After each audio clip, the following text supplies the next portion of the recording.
I'm Diana, standing at the podium, accepting the Industry Innovation Award. I look out at the audience filled with familiar faces from my past. Many of them, once colleagues at my former company, now proudly wear the badges of my new workplace. The cameras flash, and I take a deep breath, ready to share my story. It all started at my previous job at Orion Logistics. I had been there for 12 long years, a supply chain algorithm specialist who had dedicated countless late nights and weekends to the company.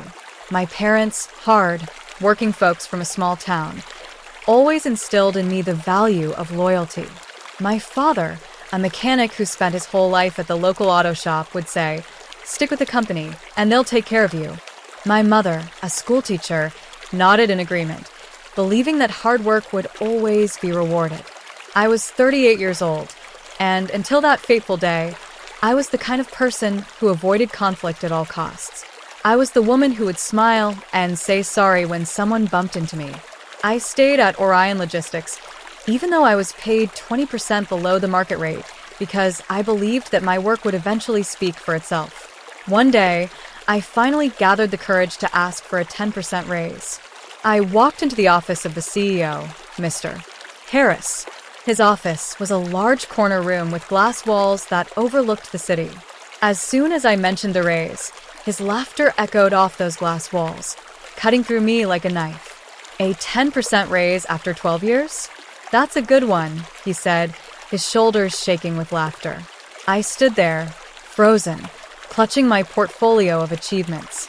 It was a 60-page document that detailed every algorithm I had developed, every process improvement I had made, and every late-night sacrifice I had endured while he collected bonuses large enough to buy luxury yachts. The system I designed cut delivery times in half, especially for the Crestwood account. I said, my voice barely above a whisper, "Mr." Harris waved his hand dismissively, still chuckling as he leaned back in his chair. "Everyone's replaceable, even you. If you think you're worth more, go find another job," he said, staring at me with a fake smile that never reached his eyes. I felt something inside me break. It wasn't my heart. It was the foundation of 12 years of loyalty, the belief that hard work would eventually be recognized. I quietly gathered my portfolio and left his office. Back at my cubicle, which I had occupied for 12 years while managers with half my tenure had glass, walled offices, I was filled with a mix of anger and determination. My computer screen showed an email from the quarterly company newsletter touting Mr. Harris's innovative supply chain revolution that had saved our biggest client, Crestwood. It was my revolution, my 18-hour days for 6 straight months, my solution that had cut their logistics costs by 40%. Beside my keyboard was a cold cup of coffee I had abandoned 3 hours ago when I went to ask for that raise. Next to it was a framed photo of my parents. I opened my drawer and pulled out a small leather notebook. Inside were my personal projects, meticulously documented with dates, times, and development notes. These were ideas I had explored on my own time, refined on my personal laptop.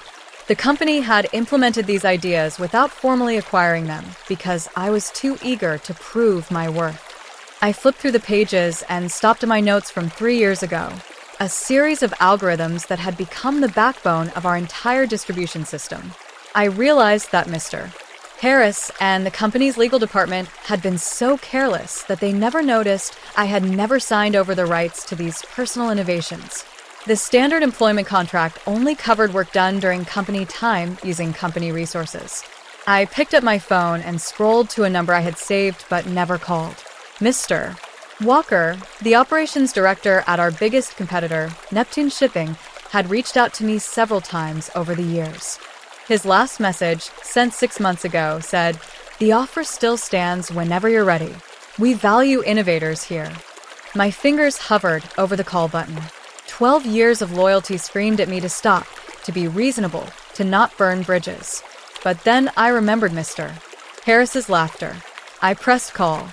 "Mr. Walker speaking." His voice came through the phone. "This is Diana from Orion Logistics. I think it's time we had that conversation," I said, surprised by the steadiness in my voice. "Wow, Diana. I was beginning to think you'd never call. Are you free for dinner tonight? he replied, excitement in his voice. 5 hours later, I was sitting across from Mr. Walker at a high-end restaurant that usually required weeks of reservation. He had managed to get a table with just one call. "I've been following your work for years, Mr. Walker said, studying me over his water glass. "I've noticed the sudden leaps in Orion's capabilities that seem to coincide with gaps in your LinkedIn activity. Those supply chain algorithms for the Crestwood account were revolutionary." I felt a tightness in my chest. "How did you know it was me?" I asked. He smiled. "Because Mr. Harris doesn't have the technical background to understand even the basics of those algorithms, let alone create them. And we tried to reverse engineer them, but couldn't. That's when I knew we needed the mind behind them." I took a sip of water and asked, "What exactly are you offering?" "A leadership position, triple your current salary, stock options, and a team of your own. But more importantly, recognition. Your name will be on your work. And if you bring your personal innovations, we have a proper IP acquisition process with fair compensation. Unlike some companies, we don't expect to own our employees' personal creative output," he said. I pulled out my leather notebook and placed it on the table. "I have documentation proving these systems were personal projects. Orion implemented them, but they never formally acquired them." Mr. Walker's eyes widened slightly. "That's quite an oversight on their legal team's part. It seems Mr. Harris doesn't value back office functions, including legal," he said, echoing Mr. Harris's words. 2 weeks later, I placed my resignation letter on Mr. Harris's desk. He barely looked up from his computer. 2 weeks' notice. "Where are you going?" he asked. I decided to tell the truth. "Neptune Shipping." His head snapped up and his eyes narrowed. "Our competitor? That's unfortunate timing. We're in final negotiations with Crestwood to expand our contract." I replied, "I know. I built the delivery model for that proposal." His expression shifted from surprise to concern. "We should discuss retention options. Maybe that raise you mentioned." I smiled and said, "The offer from Neptune is triple my current salary plus a leadership position and stock options." He laughed, but it sounded hollow. "They're overpaying. You'll be disappointed when they realize you can't deliver."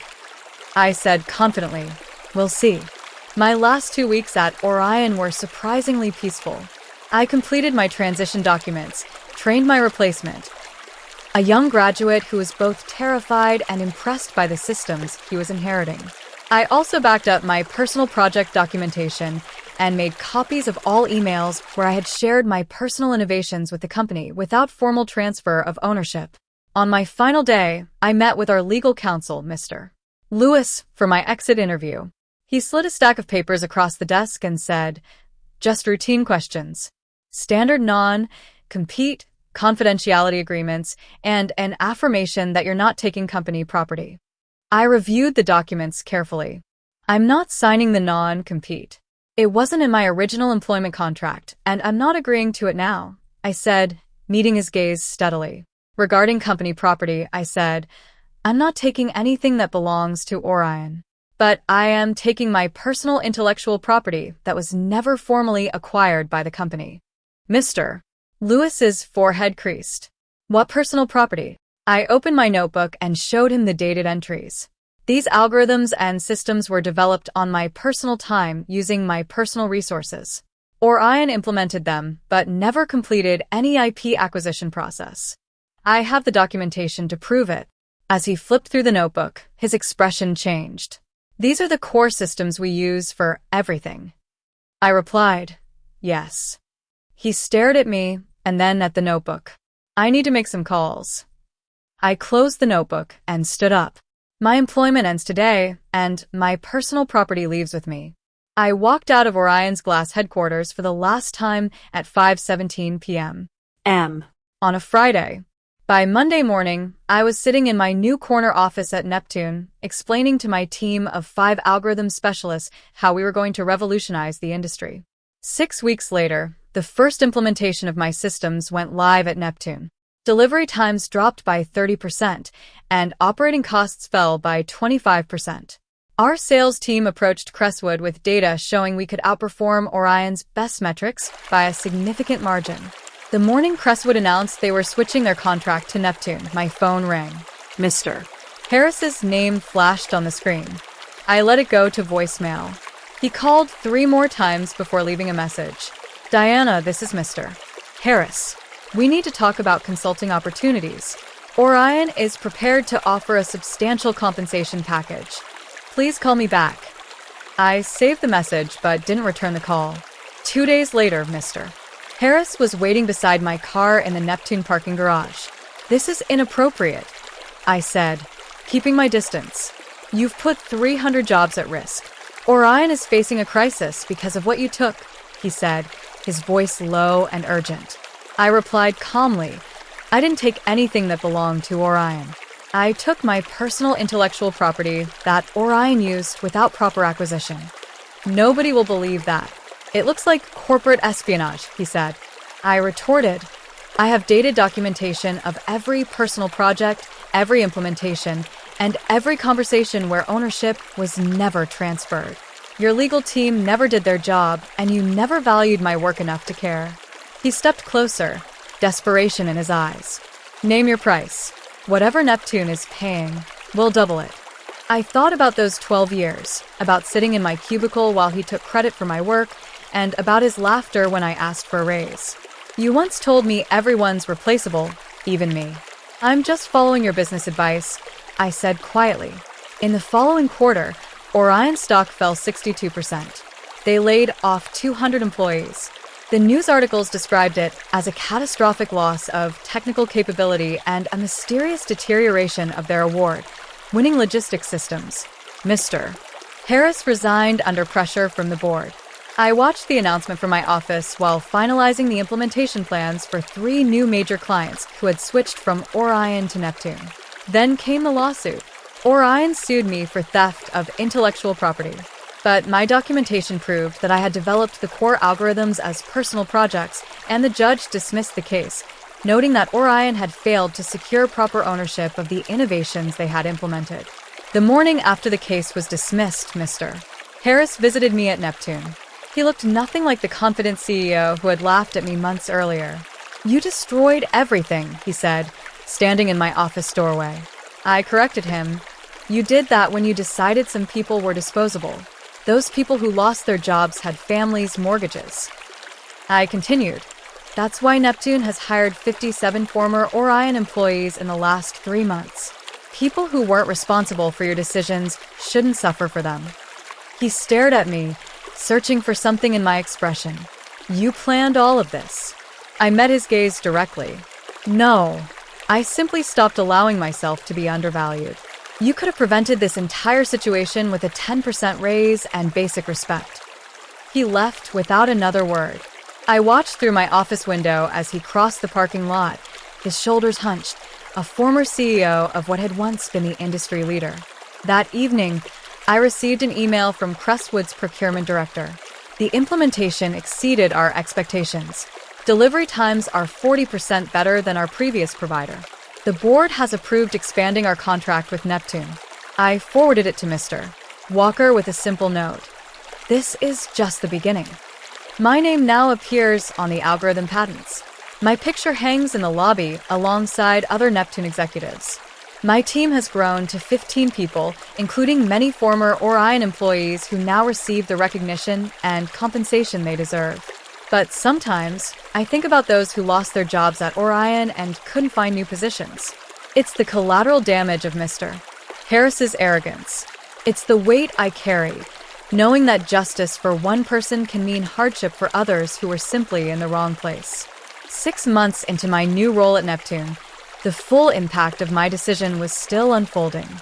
Orion's stock hadn't recovered. Industry analysts were writing case studies about their catastrophic talent management failure. Meanwhile, Neptune had claimed 23% of Orion's market share. One Tuesday afternoon, my office phone rang. The receptionist's voice sounded hesitant.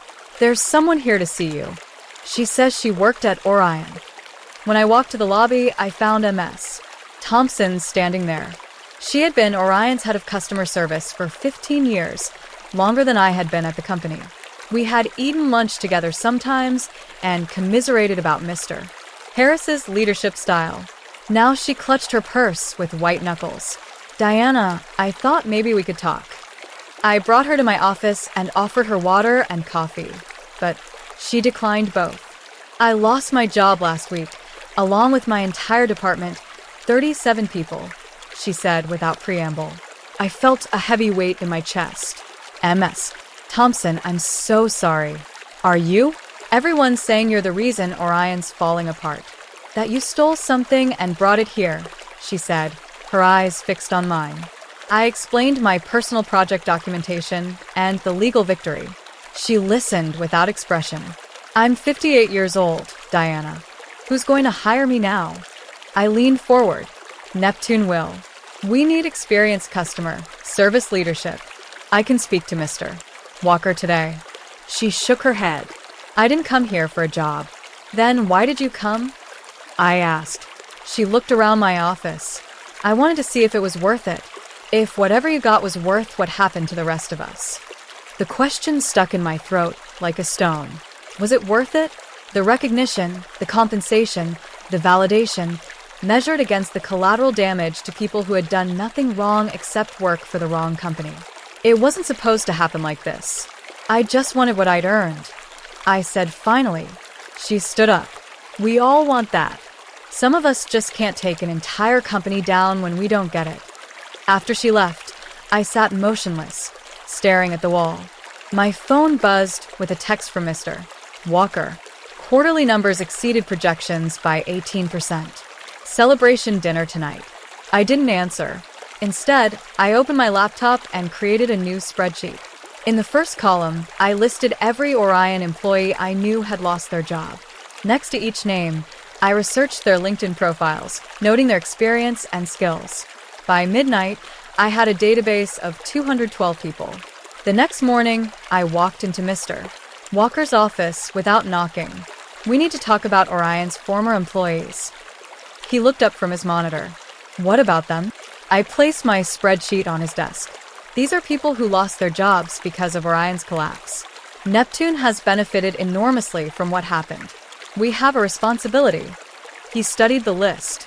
We've already hired quite a few, but not enough. I sat down across from him. I want to propose a formal recruitment initiative targeting Orion's displaced workers. And for those we can't hire directly, I want to fund placement services and training programs. He leaned back in his chair, studying me. That's an expensive proposition for people who don't work for us. I countered. It's an investment in our reputation and our future. And it's the right thing to do. After a long moment, he nodded. Draft the proposal. I'll take it to the board. 3 weeks later, Operation Rebound launched. Neptune committed to interviewing every qualified former Orion employee. We partnered with 3 training companies to offer skills updates for those needing transition assistance. For employees nearing retirement, we created part-time consulting opportunities. The industry took notice. Business journals wrote about Neptune's innovative approach to competitor displacement. Applications to our open positions increased by 300%. Clients mentioned our corporate responsibility during sales meetings. MS. Thompson called me the day after the program was announced. Was this your doing? Yes, I admitted. Would you reconsider coming to Neptune? Maybe as a consultant, not an employee. We need your expertise. Name your terms. 2 days later, she was setting up in an office down the hall from mine. Not everyone was as receptive. Mr. Jenkins, Orion's former operations manager, refused my call. MS. Reed from accounting sent a scathing email about loyalty and betrayal. I saved it in a folder labeled Consequences, a growing collection of reminders that revenge is never as clean as it seems in movies. 8 months after I left Orion, I received an unexpected email from Mr. Lewis, their former legal counsel. Meeting for coffee? There's something you should know. We met at a small cafe halfway between our offices. Mr. Lewis had aged visibly. There were new lines around his eyes and gray hair at his temples that hadn't been there before. I was let go last month, part of the latest round of cuts, he said, stirring his coffee. I'm sorry, I said, and I meant it. Neptune is hiring legal. He shook his head. That's not why I wanted to talk. It's about your algorithms, your documentation. After you first mentioned your personal projects in the exit interview, I went to Mr. Harris immediately and told him we needed to investigate your claims before taking any action. And he showed me emails from 3 years ago. You had actually sent him detailed explanations of your algorithms, asking if the company wanted to formally acquire them. You even suggested fair compensation terms. I found